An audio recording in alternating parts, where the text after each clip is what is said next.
दोस्तों स्वागत है आपका बिहार न्यूज में। दोस्तों मैं हूं फिरदौस गनी और आप देख रहे हैं केडीवी लाइव। दोस्तों आज हो चुका है 8 अक्टूबर 2021। तो आज की बिहार की टॉप न्यूज लेकर आए हैं आपके लिए। दोस्तों वीडियो स्टार्ट करने से पहले आपसे रिक्वेस्ट है, अगर आप नए हैं इस चैनल पर तो फिर इस चैनल को सब्सक्राइब करके बेल आइकन को भी प्रेस कर दीजिए और साथ में वीडियो को लाइक कर दीजिए, अपने दोस्तों के साथ शेयर भी कीजिए। तो चलो दोस्तों स्टार्ट करते हैं आज की पूरे बिहार की टॉप न्यूज। दोस्तों आज सबसे पहले बात करते हैं कि मुख्यमंत्री नीतीश कुमार ने कल सीमांचल क्षेत्र के दौरे पर थी, जहां बाढ़ प्रभावित इलाकों का सीएम नीतीश कुमार हवाई सर्वेक्षण किया। इसी क्रम में मुख्यमंत्री नीतीश कुमार कल किशनगंज पहुंचे, जहां खगरा हवाई अड्डे पर उनका स्वागत किया गया। जहां किशनगंज के डीएम डॉक्टर आदित्य प्रकाश, किशनगंज एसपी कुमार आशीष ने गुलदस्ता भेंट करके स्वागत किया। मुख्यमंत्री नीतीश कुमार किशनगंज हवाई अड्डे से हेलीकॉप्टर के जरिए हवाई सर्वेक्षण किया। मुख्यमंत्री नीतीश कुमार इस दौरान सीमांचल इलाकों का एरियल सर्वे किया, जहां हवाई सर्वेक्षण करके बाढ़ प्रभावित इलाकों का वे जायजा लिया। इस दौरान राहत शिविरों का मुख्यमंत्री निरीक्षण भी किया। इस दौरान बिहार के जल संसाधन मंत्री संजय झा समेत कई अधिकारी मौजूद थे। दोस्तों प्रधानमंत्री नरेंद्र मोदी ने राजनीतिक जीवन के 20 साल पूरे करने पर लोगों को संबोधित किया। इस दौरान उन्होंने कहा है कि मैंने कभी नहीं सोचा था कि मैं कभी एक दिन प्रधानमंत्री बनूंगा। ये खुद प्रधानमंत्री नरेंद्र मोदी ने कहा है। उन्होंने कहा है कि कभी सोचा नहीं था कि देश का मैं प्रधानमंत्री कभी बनूंगा।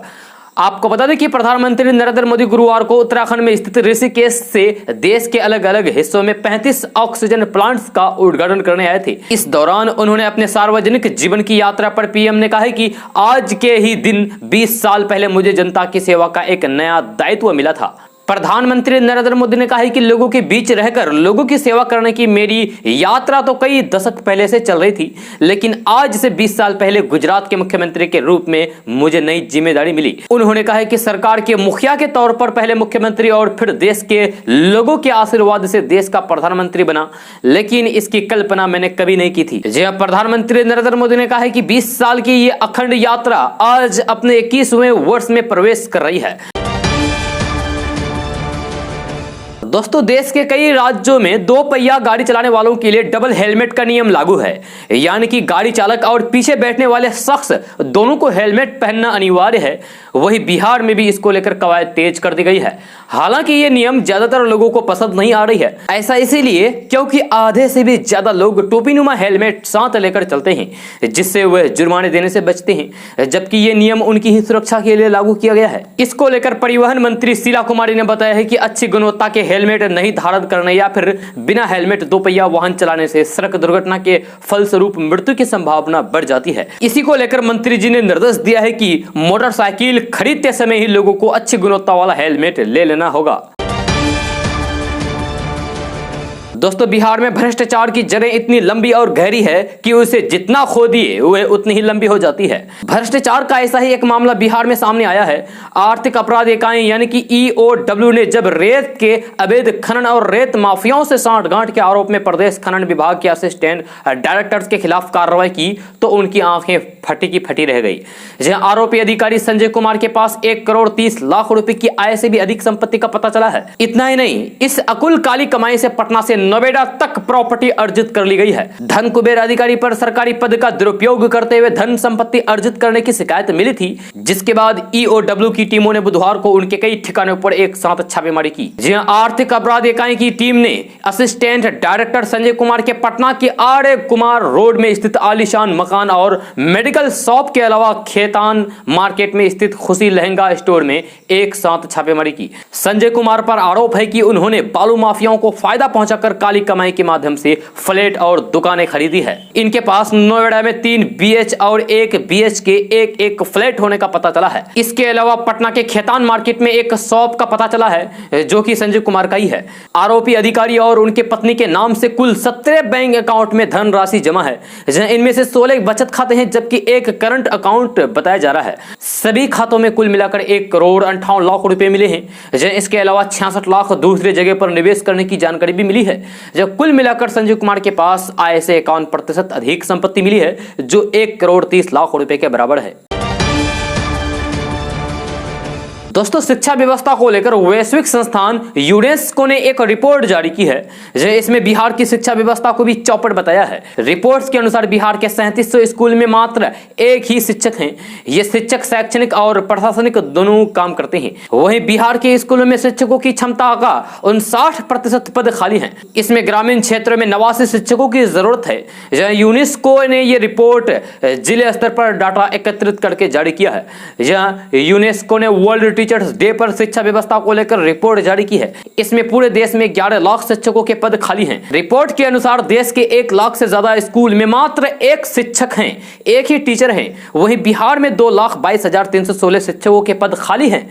रिपोर्ट में शिक्षकों की योग्यता पर भी सवाल खड़ा किया गया है, जिसमें अधिकांश प्राथमिक स्कूल के शिक्षक हैं। वहीं स्कूल के इंफ्रास्ट्रक्चर को भी फीसदी बताया गया है।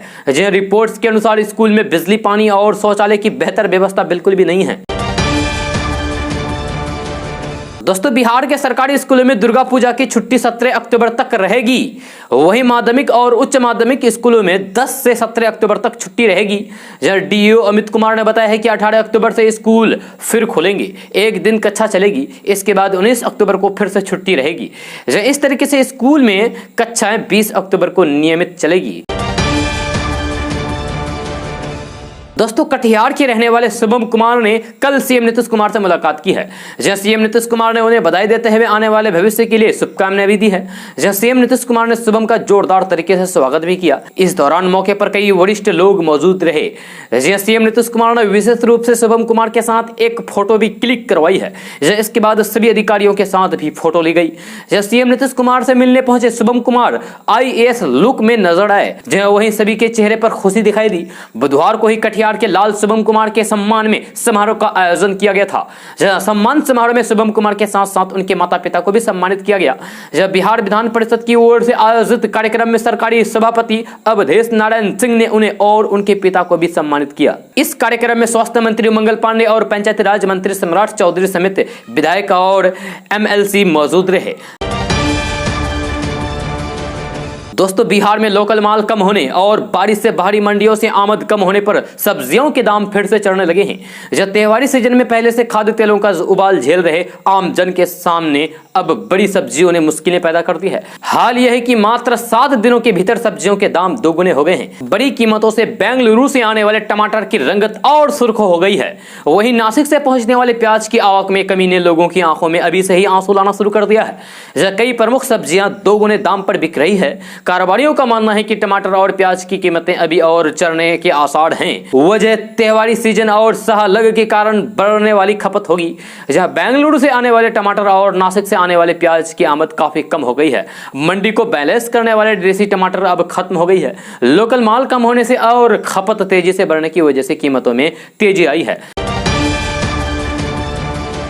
दोस्तों भाजपा की राष्ट्रीय कार्य समिति की घोषणा कर दी गई है। इसमें बिहार भाजपा के कई नेताओं को जगह दी गई है। केंद्रीय गृह राज्य मंत्री नित्यानंद राय, ग्रामीण विकास मंत्री गिरिराज सिंह, पूर्व केंद्रीय मंत्री रविशंकर प्रसाद, राधा मोहन सिंह, भागीरथी देवी समेत कई अन्य को शामिल किया गया है। जहाँ कई कार्य समिति में कुल 45 सदस्य हैं। बिहार सरकार के मंत्री सैयद शाहनवाज हुसैन, संजय मयूख को प्रवक्ता बनाया गया है। जहाँ इनके अलावा सारण के सांसद राजीव प्रताप रूडी और गुरु प्रकाश भी प्रवक्ता बनाए गए हैं। दोस्तों स्टेट बैंक ऑफ इंडिया यानी कि SBI में प्रोबेशनरी ऑफिसर यानी कि PO बनने की चाहत रखने वाले प्रतियोगी छात्रों के लिए बेहतर अवसर है। जहां बैंक ने PO पद पर बहाली का विज्ञापन प्रकाशित कर दिया है। इसके लिए अभ्यर्थी 25 अक्टूबर तक आवेदन कर सकते हैं। 2056 पदों पर बहाली के लिए अभ्यर्थी बैंक की आधिकारिक वेबसाइट sbi.co.in या फिर ibpsonline.ibps.in पर जाकर के ऑनलाइन आवेदन किया जा सकता है। इन खाली पड़े पदों के लिए योग्य उम्मीदवारों का चयन ऑनलाइन प्रारंभिक परीक्षा, ऑनलाइन मुख्य परीक्षा, वर्णनात्मक परीक्षा और इंटरव्यू के आधार पर होगा। जब बैंक की नोटिफिकेशन के मुताबिक प्रारंभिक परीक्षा 100 अंकों की होगी। परीक्षा के लिए 1 घंटे का समय दिया जाएगा। इसमें सफल प्रतिभागियों को मुख्य परीक्षा में शामिल होना पड़ेगा। मुख्य परीक्षा 200 अंकों की होगी। इसके लिए 3 घंटे का समय दिया जाएगा। आवेदन करने वाले अभ्यर्थियों की उम्र 21 से 30 साल के बीच होनी चाहिए।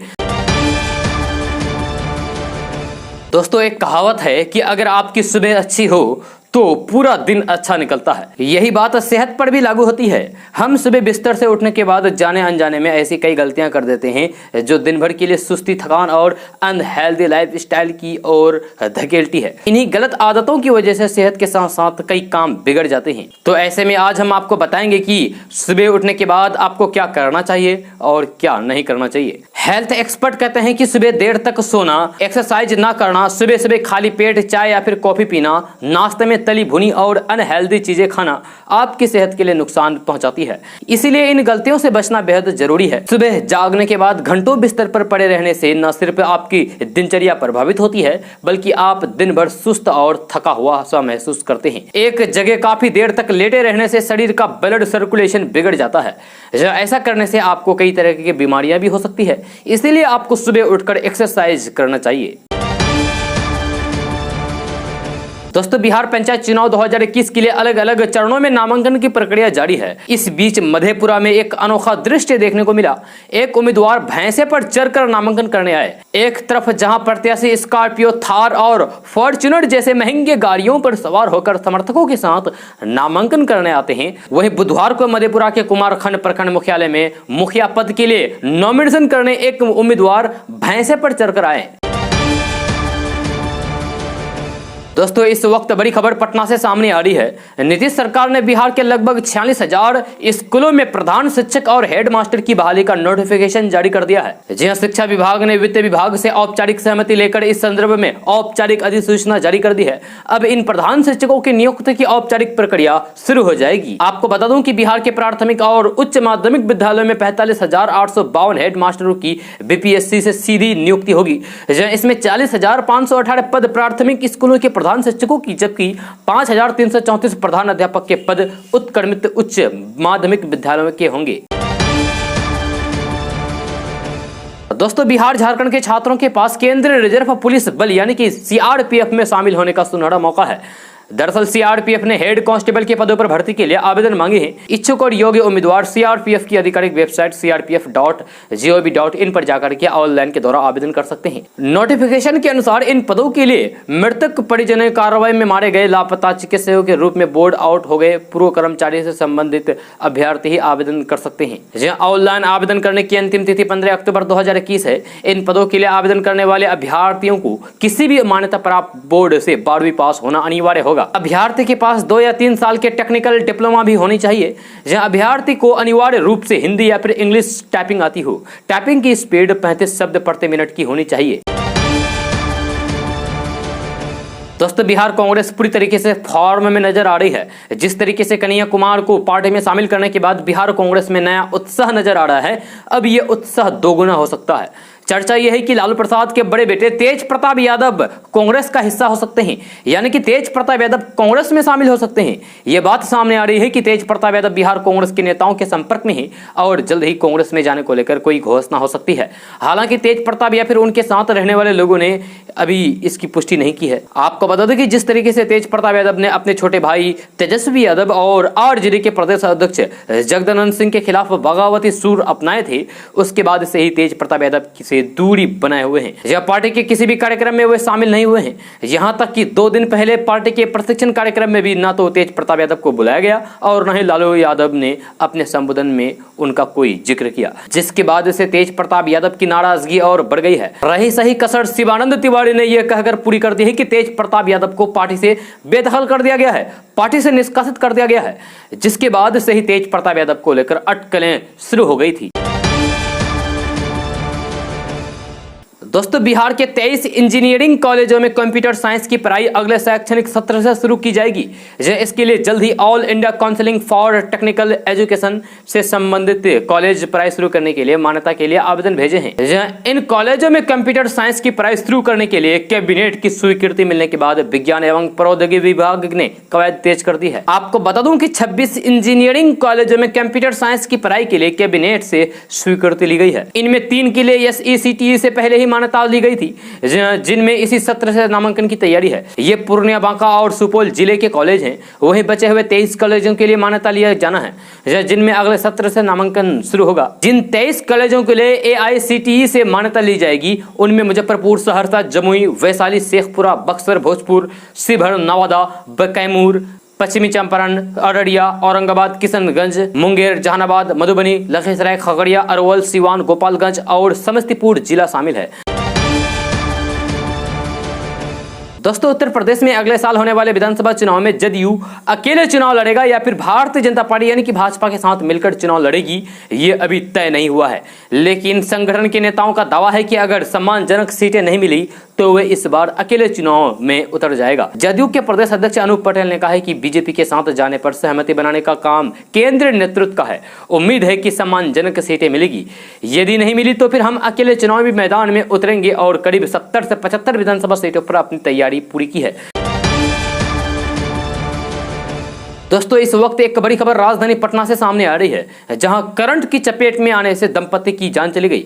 जहां इस घटना के बाद से परिजनों में कोहराम मच गया है। मामले की सूचना मिलते ही ग्रामीणों ने सड़क पर उतरकर खूब प्रदर्शन किया। यह घटना बिहेटा थाना क्षेत्र के सवाजपुर गांव की है।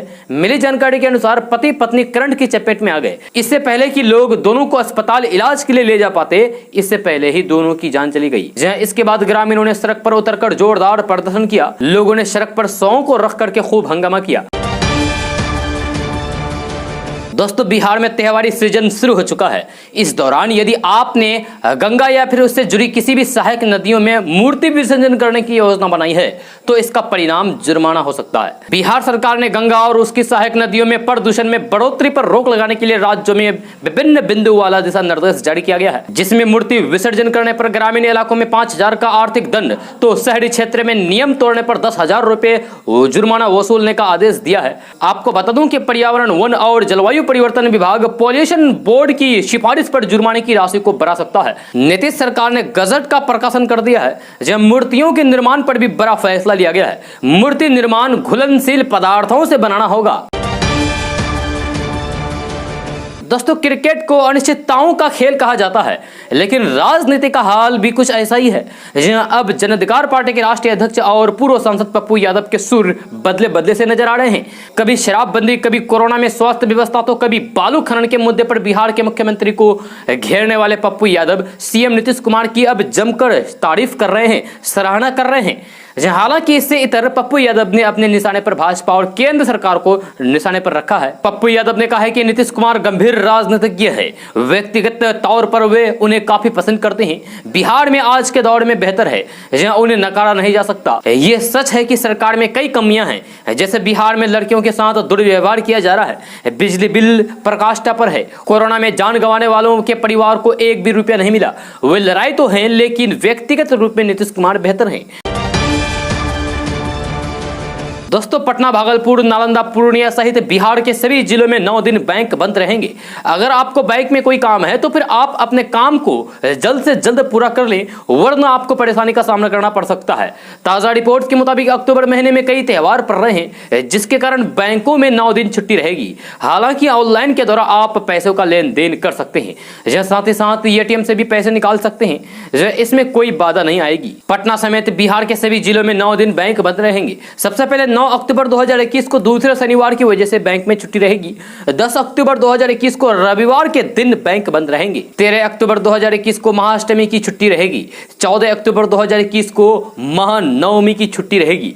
15 अक्टूबर 2021 को दशहरा की छुट्टी रहेगी। 17 अक्टूबर 2021 को रविवार की छुट्टी रहेगी। 23 अक्टूबर 2021 को चौथे शनिवार की छुट्टी रहेगी। 24 अक्टूबर 2021 को रविवार की छुट्टी रहेगी। 31 अक्टूबर 2021 को रविवार की छुट्टी रहेगी। दोस्तों, बिहार में ड्राइविंग लाइसेंस बनाने की चाहत रखने वाले लोगों के लिए बड़ी खबर सामने आ रही है। ताजा रिपोर्ट के मुताबिक बिहार परिवहन विभाग ने बिहार में ड्राइविंग लाइसेंस बनाने के लिए अब आधार कार्ड को अनिवार्य कर दिया है। इसको लेकर विभाग के द्वारा दिशा निर्देश जारी कर दिया गया है। यह खबर के अनुसार बिहार में अब बिना आधार कार्ड के ना तो लर्निंग लाइसेंस बनेगा और न ही वाहनों का हस्तांतरण किया जाएगा। परिवहन विभाग ने इसको लेकर बिहार के सभी जिला परिवहन पदाधिकारी और मोटरयान निरीक्षक को जानकारी दे दी है। दोस्तों अगर आप इलाज कराने के लिए JLNMCH हॉस्पिटल जाते हैं तो फिर आप साथ में रुमाल या फिर मास्क जरूर साथ ले लें, नहीं तो फिर बीमार व्यक्ति के साथ साथ आप भी बीमार पड़ सकते हैं। कारण क्या है हम आपको अभी बताएंगे। यह जवाहरलाल नेहरू चिकित्सा महाविद्यालय अस्पताल यानी कि JLNMCH में सफाई कर्मचारियों की हड़ताल दूसरे दिन भी जारी रही है। इससे अस्पताल के सभी विभागों में हर तरफ मेडिकल कचरा फैल गया है। बदबू इतनी थी कि मरीजों का रहना दुभर हो गया। जहां आउटडोर इमरजेंसी से लेकर इनडोर के विभागों में हर कदम पर मेडिकल कचरा ही दिख रहा था। गंदगी के बीच मरीजों का इलाज किया गया, इससे मरीजों के संक्रमित होने का खतरा बढ़ गया है। सफाई कर्मियों की हड़ताल के कारण आउटडोर के बरामदे से लेकर विभागों में मेडिकल कचरा फेंका था। प्लास्टर रूम में 2 दिनों से हाथ पैर में लगे प्लास्टर निकाले गए थे, जिन्हें कमरे में ही फेंका गया था। साथ ही गंदगी के बीच अन्य मरीजों का प्लास्टर किया जा रहा था। इमरजेंसी के बाथरूम के पास मेडिकल कचरे का अंबार लगा था। विभागों में भर्ती मरीजों के कमरे की फर्श और बरामदे कचरे से पड़ गया था। दोस्तों मुख्यमंत्री ग्राम परिवहन योजना के तहत इस साल छठ तक ग्रामीण इलाकों में 500 नई एम्बुलेंस की सुविधा देने की तैयारी है। जहां परिवहन मंत्री शीला कुमारी ने वीडियो कॉन्फ्रेंस के जरिए ये बातें कही है। जहां समीक्षा बैठक में अधिकारियों को इस दिशा निर्देश में काम तेज करने का निर्देश दिया है। फिलहाल पहले चरण में योजना के तहत 500 लाभुकों को एम्बुलेंस खरीदने के लिए अनुदान दिया गया है। इससे एक तो ग्रामीण युवाओं को रोजगार मिलेगा, वहीं दूसरी ओर समय पर बीमार को अस्पताल ले जाया जा सकेगा। दोस्तों गुरुवार से शारदीय नवरात्र शुरू हो चुका है। दुर्गा पूजा का नाम सुनते ही सबसे पहले मन में बंगाली समुदाय की तस्वीर झलकने लगती है। बिहार की राजधानी पटना का एक ऐसा इलाका है जहां न सिर्फ 128 सालों से बंगाली समुदाय के लोग पूजा कर रहे हैं, बल्कि यहां सिंदूर की होली भी खेली जाती है। पटना की ये एक ऐसी जगह है जहाँ दुर्गा की पूजा की शुरुआत स्वतंत्रता सेनानियों ने की थी। ऐसे तो पटना में बंगाली रीति रिवाज से 6 जगहों पर पूजा होती है, लेकिन लंगर टोली में स्थित बंगाली अखाड़ा का इतिहास वर्षों पुराना है। बताया जाता है कि 1893 से पहले यहाँ कुश्ती होती थी और इसका इतिहास आजादी के दीवाने यानी कि स्वतंत्रता सेनानियों से जुड़ा हुआ है। अंग्रेजों की हुकूमत के समय यहाँ स्वतंत्रता संग्राम के दीवाने जुटे थे। यहीं पर लड़ाई और अन्य तरह की योजनाओं को तैयार किया जाता था। अंग्रेजों को शक ना हो इसलिए यहाँ नवरात्र के मौके पर दुर्गा की पूजा होने लगी। यह दुर्गा की पूजा उसी समय से शुरू हो गई और काली पूजा शक्ति के रूप में की जाने लगी। इसमें ज्यादातर बंगाली और मारवाड़ी लोग ही हुआ करते थे, साथ ही कुश्ती भी होती थी, इसलिए इसका नाम बंगाली अखाड़ा पड़ गया। अब कई समुदाय के लोग इस अखाड़े के सदस्य हैं। दोस्तों बिहार में अपराधियों के मन में पुलिस का खौफ बिल्कुल भी गायब हो चुका है। इस बात का अंदाजा इसी बात से लगाया जा सकता है कि अगस्त महीने में बिहार में पुलिस पर हमले की कुल 24 वारदातें हुई है। अगस्त महीने की जब रिपोर्ट पुलिस के वरिष्ठ अधिकारियों के सामने आई तो उनके होश उड़ गए। उन्होंने तुरंत घटनाओं की समीक्षा करके अपराधियों की जल्द से जल्द गिरफ्तारी करने का निर्देश दिया है। पुलिस मुख्यालय में हुई समीक्षा के दौरान जो बातें सामने आई है उससे पता चलता है कि अगस्त महीने में पुलिस पर हुए हमले की 24 घटनाएं में सर्वाधिक 3 घटनाएं गया, वैशाली और नालंदा में घटित हुई है। इसके अलावा नवादा में 2, औरंगाबाद में 2, पूर्णिया में 1, खगड़िया में 1, बगहा में 1, बांका में 1, दरभंगा में 1, गोपालगंज में 1, कटिहार में 1, सिवान में 1, बेगूसराय में 2 और मुजफ्फरपुर में 1 घटना हुई है। इसके अलावा अगस्त महीने में ही राज्य भर में यानी कि पूरे बिहार में पुलिस के साथ संघर्ष की कई 4 घटनाएं हुई है, जिनमें गोपालगंज में 3 और दरभंगा में 1 घटना हुई है। दोस्तों कोविड-19 के दौर में रिश्तों में आई दूरियों ने पारिवारिक ढांचे को कमजोर कर दिया है या फिर पीढ़ीगत अंतर अब और तेजी से बढ़ा है। बुजुर्ग लोगों के अधिकार पर खतरा मंडरा रहा है। जब बुजुर्गों के सामने सामाजिक अलगाव, दुर्व्यवहार और उपेक्षा जैसी चुनौतियां खड़ी हो गई है। बुजुर्गों के लिए काम करने वाले एज वेल फाउंडेशन में ऐसे ही कई तथ्य उभरकर सामने आई है। एक नए अध्ययन के अनुसार लगभग 75% बुजुर्गों ने दावा किया है कि पिछले 2 सालों के दौरान कोविड-19 के कारण पीढ़ियों के बीच का अंतर अधिक तेजी से बढ़ा है। एज वेल फाउंडेशन की ओर से भारत में बुजुर्गों पर कोविड प्रभाव शीर्षक वाले अध्ययन के तहत देश भर में फैले इसके स्वयं सेवकों ने अगस्त सितंबर 2021 के महीने के दौरान 10,000 बुजुर्गों के साथ बातचीत की, जो कि 60 साल की उम्र की है। दोस्तों मुख्यमंत्री नीतीश कुमार ने कहा है कि राजगीर, गया, बोध गया एवं नवादा में गंगा जल उद्भव योजना के तहत सभी लोगों को शुद्ध पेयजल उपलब्ध कराया जाएगा। इस योजना को पूरा करने को लेकर जो समय सीमा तय की गई है उस लक्ष्य पर तेजी से काम करें। जो मौके पर जाकर एक चीज का आकलन करें ताकि सभी लोगों को जलापूर्ति सुनिश्चित हो सके। जल जीवन हरियाली अभियान के अंतर्गत पेयजल के लिए गंगा जल उद्वहन योजना के कार्यों की प्रगति की समीक्षा बैठक में उन्होंने ये बातें कही है। दोस्तों नवादा नगर थाना क्षेत्र के कन्हाई नगर मोहल्ले में बुधवार को बदमाशों ने आर्मी जवान की बाइक की डिक्की तोड़कर 5 लाख रुपए उड़ा लिया। यह डिक्की में एक चेकबुक, एक डायरी, 3 पासबुक समेत अन्य कागजात भी थे। जब पीड़ित जवान चंद्र प्रकाश राय कादिरगंज ओपी क्षेत्र के चिल्हनिया बिगहा गांव निवासी रामोतार प्रसाद यादव के पुत्र हैं। वे जम्मू कश्मीर में पदस्थापित हैं। आपको बता दें कि ऐसी घटनाएं राजधानी पटना समेत दूसरे जिलों में भी हुई है। पुलिस अक्सर ऐसे मामलों में पूर्णिया के कोरा गैंग का हाथ बताती है।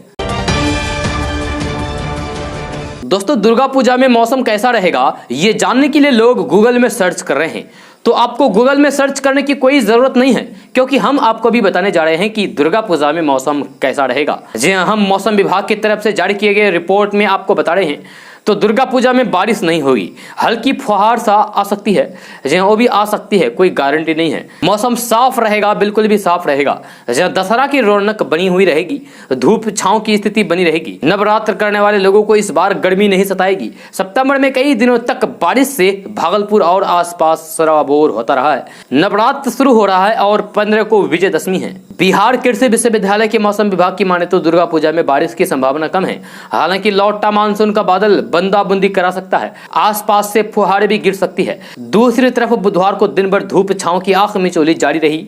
जब कभी आसमान में बादल छाए तो कभी धूप खिलती रही। गुरुवार को भी बादलों की आवाजाही बनी रही। सीमांचल में आज मौसम साफ है, हवा चल रही है। जहां अधिकतम तापमान 32 डिग्री और न्यूनतम तापमान 26 डिग्री सेल्सियस रहा है। हवा की गति 6 कमी है।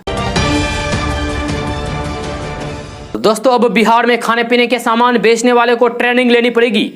बिहार सरकार के राजस्व एवं भूमि सुधार मंत्री रामसूरत राय ने कहा है कि फूड वाला, चाय वाला, किराना दुकानदार, गोलगप्पा वाला, खेमचे वाला हो या फिर कोई किसी भी तरह की खाद्य पदार्थ बेचने वाला हो, उन सभी को फूड सेफ्टी का ट्रेनिंग लेना जरूरी है। बगैर फूड सेफ्टी ट्रेनिंग की व्यवस्था सुरक्षित नहीं है। ये बातें मंत्री रामसूरत राय ने कही है। बताया है कि फास्ट टैग कार्यक्रम के अनुसार सभी खाने पीने का सामान बेचने वाले दुकानदारों को फूड सेफ्टी का ट्रेनिंग लेना अनिवार्य कर दिया गया है एवं ट्रेनिंग के उपरांत सभी दुकानदारों को इसका ट्रेनिंग सर्टिफिकेट पास में रखना अनिवार्य कर दिया गया है। इस श्रेणी में सभी फूड स्ट्रीट वेंडर, किराना दुकान, होटल व्यवसायी, मीट मछली दुकानदार, चाय दुकानदारों के साथ साथ सभी व्यवसाय आएंगे जो प्रत्यक्ष रूप से फूड व्यवसाय से जुड़ेंगे। यह ट्रेनिंग शुल्क के रूप में 700 रुपए का रसीद काटा जाएगा और ये 2 साल के लिए मान्य रहेगा। इस मौके पर state nodal officer Sanjay Kumar भी मौजूद थे।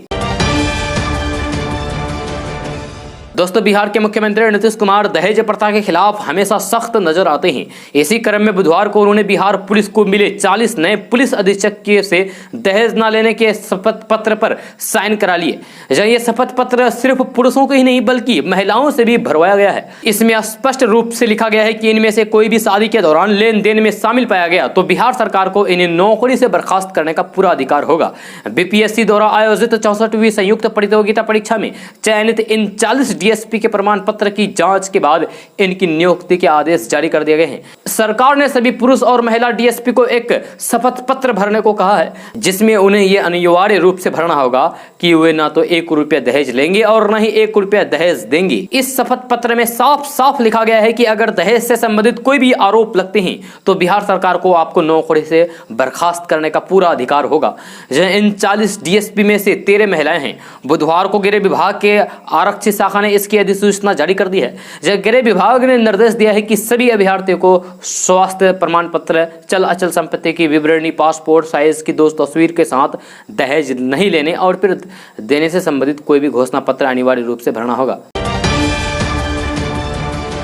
दोस्तों कांग्रेस में शामिल हुए कन्हैया कुमार का पहला इम्तिहान शुरू होने जा रहा है। जहां अपने भाषण और डिबेटों में जिस तरीके से कन्हैया कुमार अपना पक्ष रखते आए हैं, एक अच्छे वक्ता रहे हैं, लेकिन अब उन्हें कांग्रेस पार्टी जल्द एक नई जिम्मेदारी देने जा रही है।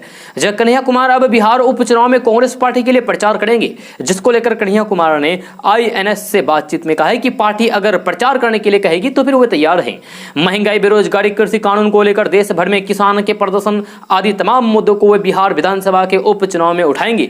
हालांकि कन्हैया कुमार के कांग्रेस में शामिल होते ही बिहार में आरजेडी कांग्रेस का गठबंधन टूट गया है। यह दुखद बात है। जबकि बिहार में पिछला विधानसभा चुनाव आरजेडी कांग्रेस ने गठबंधन में लड़ा था, लेकिन इस बार उपचुनाव में यह गठबंधन टूट गया है। दोस्तों बिहार में रहने वाले लोगों के लिए एक बड़ी खबर सामने आ रही है। जो ताजा रिपोर्ट के मुताबिक बिहार पुलिस को 40 नए डीएसपी मिले हैं। गृह विभाग की आरक्षी शाखा ने इसको लेकर अधिसूचना भी जारी कर दिया है। जो साथ ही साथ कई तरीके के निर्देश दिए हैं। आपको बता दूं कि बिहार लोक सेवा आयोग यानी कि बीपीएससी की 64वीं संयुक्त प्रतियोगिता परीक्षा के आधार पर इनकी नियुक्ति की गई है। विभाग ने इन सभी 40 नए डीएसपी से स्वास्थ्य प्रमाण पत्र, चल अचल संपत्ति की विवरणी, पासपोर्ट साइज फोटो के साथ दहेज नहीं लेने और देने से संबंधित घोषणा पत्र मांगे हैं। दोस्तों रसोई गैस की कीमत आम लोगों के बूते से बाहर होती जा रही है। बुधवार को रसोई गैस की कीमत प्रति सिलेंडर 15 रुपये बढ़ गई, जहां 1000 रुपये से अधिक की कीमत होने से उपभोक्ता परेशान है। वहीं रसोई गैस की कीमत बढ़ने के साथ ही उज्ज्वला योजना से जुड़े उपभोक्ता अब फिर से लकड़ी वाले चूल्हे की ओर लौट रहे हैं। 1000 रुपये के सिलेंडर से बचने के लिए गरीब तबके की महिलाएं चूल्हा फूंकने लगी है। जहां उज्ज्वला योजना के तहत मिला सिलेंडर और चूल्हा अब जंग खा रही है। दोस्तों बिहार के 2 विधानसभा सीटों तारापुर और कुशेश्वर स्थान विधानसभा क्षेत्र के लिए होने वाले उपचुनाव एनडीए, आरजेडी और कांग्रेस के लिए अहम माना जा रहा है। सभी अपने जीत के दावे कर रहे हैं, लेकिन इनमें जदयू की दावेदारी काफी मजबूत मानी जा रही है। ऐसा इसलिए क्योंकि दोनों सीटें पारंपरिक रूप से जदयू की ही रही है। कई दशक से इन पर एनडीए का कब्जा है। ऐसे में एनडीए इस पर पूरा जोर लगा रहा है कि उपचुनाव में भी इन दोनों सीटों पर उनका कब्जा बरकरार रहे, जिसके लिए पार्टी की तरफ से खुद सीएम नीतीश कुमार को जीत दिलाने की जिम्मेदारी सौंपे जाने की बात कही जा रही है। इस बात को केंद्र में रखकर इन दोनों विधानसभा क्षेत्र में मुख्यमंत्री सहित एनडीए के दिग्गज चुनाव प्रचार में अपना पसीना बहाएंगे। दोस्तों एआईएमआईएम के प्रमुख असदुद्दीन ओवैसी ने उत्तर प्रदेश के मुख्यमंत्री योगी आदित्यनाथ पर निशाना साधा है। असदुद्दीन ओवैसी ने कहा है कि योगी जी इंसान के जानों की कीमत को समझो, ठोक दो की पॉलिसी को छोड़ दो। ओवैसी ने योगी सरकार पर पुलिस की ज्यादती का आरोप लगाते हुए राज्य को पुलिस स्टेट बनने से रोकने को कहा है। जहां लखीमपुर खीरी प्रकरण को लेकर सियासत गर्म है। 2 दिन पहले एआईएमआईएम चीफ असदुद्दीन ओवैसी ने भी लखीमपुर खीरी जाने का ऐलान किया था। असदुद्दीन ओवैसी ने कहा है कि मैं उन लोगों के साथ एकजुटता दिखाने के लिए लखीमपुर खीरी जाऊंगा जिनकी केंद्रीय मंत्री के बेटे ने हत्या कर दी है। बीजेपी पर हमला बोलते हुए ओवैसी ने कहा है कि ये एक जघन्य अपराध है। यह वह वक्त है जब मोदी सरकार को 3 कृषि कानूनों को वापस ले लेना चाहिए, साथ ही उन्हें केंद्रीय गृह राज्य मंत्री को भी हटा देना चाहिए। दोस्तों महाराष्ट्र सरकार में कैबिनेट मंत्री एनसीबी प्रवक्ता नवाब मलिक ने एनसीबी पर गंभीर आरोप लगाया है। जहां मलिक ने कहा है कि बॉलीवुड अभिनेता शाहरुख खान के बेटे आर्यन खान मामले में किसी भी प्रकार का नशीले पदार्थ नहीं मिला है। जहां उन्होंने कहा है कि क्रूज शिप पर यानी कि क्रूज जहाज पर की गई छापेमारी की कार्रवाई पूरी तरीके से फर्जी है। क्रूज लाइनर से किसी भी तरीके के नशीले पदार्थ को बरामद नहीं किया गया है। एनसीबी का मकसद सिर्फ इस मामले में गिरफ्तार किए गए लोगों को फंसाने का था। नवाब मलिक ने क्रूज पर पड़े छापे में भाजपा की संलिप्तता की ओर इशारा किया है। जहां उनका आरोप है कि भाजपा के नेता भी इसका हिस्सा थे। उन्होंने कहा कि आर्यन खान के साथ वायरल हुए फोटो में दिखने वाला शख्स मनीष भानुशाली है, जो भाजपा का कार्यकर्ता है। ऐसे में एनसीबी को यह बताना चाहिए कि आखिर उनका और भानुशाली का क्या संबंध है। दोस्तों आज का न्यूज़ बस यहाँ तक। कैसा लगा जरूर अपना सुझाव दीजिएगा नीचे कमेंट बॉक्स में कमेंट करके। अगर आप नए आए इस चैनल पर तो फिर चैनल को सब्सक्राइब करके बेल आइकन को भी प्रेस कर दीजिए और साथ में वीडियो को लाइक कर दीजिए, अपने दोस्तों के साथ शेयर भी कीजिए। तो चलिए दोस्तों फिर मिलते हैं अगली वीडियो में। जय हिंद, जय बिहार।